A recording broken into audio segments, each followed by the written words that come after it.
বিশ্বনবী সাল্লাল্লাহু আলাইহি সাল্লাম একদিন সাহাবাদেরকে বললেন, ও সাহাবীরা তোমরা শোনো, বানি ইসরায়েলের জামানার মধ্যে তিনজন এক ব্যক্তি ছিল। ওই তিনজন ব্যক্তি দিনের বেলায় সফরে বাহির হয়ে গেল। সফরে যাইয়া রাতের বেলা যখন হয়ে গেল, তারা এক পাহাড়ের মধ্যে গর্তের মধ্যে তারা আশ্রয় গ্রহণ করলো। সঙ্গে সঙ্গে এই পাহাড়ের উপর থেকে বিশাল বড় একটা পাথর এসে পাহাড়ের মুখটা বন্ধ করে দিল। এবার ওই তিনজন বড় বিপদের মধ্যে পড়ে গেছে।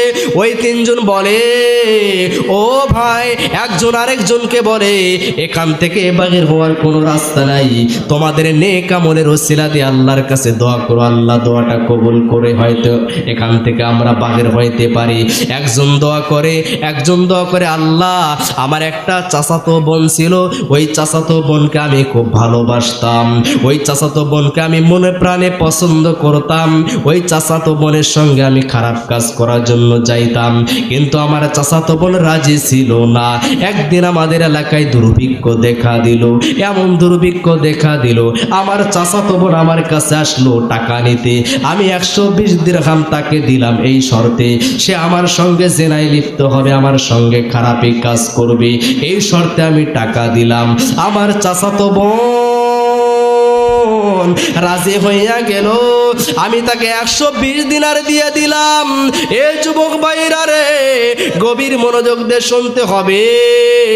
এবার ওই ব্যক্তি আল্লাহর কাছে দোয়া করছে, আল্লাহ, আমি আমার চাচাতো বোনের দুই উরুর মাঝখানে বসলাম খারাপ কাজ করার জন্য। আমার চাচাতো বোন বলল, আমার চাচাতো ভাই, আল্লাহকে ভয় করো, আল্লাহকে ভয় করো। এই কথা বলার সঙ্গে সঙ্গে আমি সেখান থেকে চলে আসলাম, আর আমি জিনা করলাম না। আল্লাহ, এটা যদি আমি তোমার উদ্দেশ্য করে থাকি, তাহলে এই পাথরখানা একটু সরিয়ে দাও।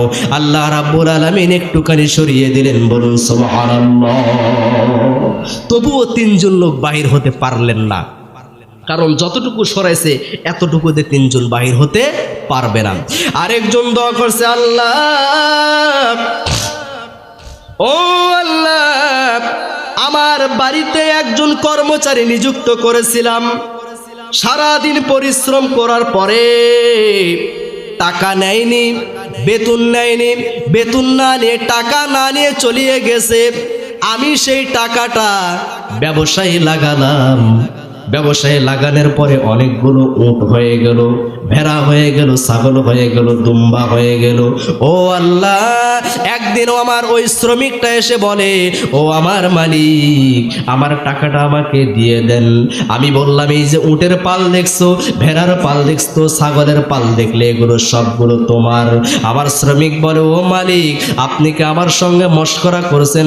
আমি বললাম, মশকরা নয়, মশকরা নয়, মশকরা নয়, তুমি যে টাকা না নিয়ে চলে গেলে, ওই টাকাটা আমি ব্যবসায় খাটে এত সম্পদ হয়ে গেছে।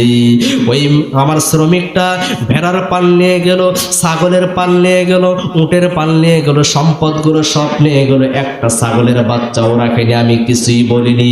আল্লাহ, এগুলো যদি আমি তোমার জন্য করে থাকি, তাহলে এই পাথরখানা সরিয়ে দাও। আমার আল্লাহ রাব্বুল আলামিন পাথরখানা সরিয়ে দিলেন, কিন্তু তিনজন বাইর হতে পারলেন না। এ মুসলমান ইমানদার আল্লাহর গোলাম, এইবার 3 নাম্বার ব্যক্তি দোয়া করছে, আল্লাহ, ও আল্লাহ,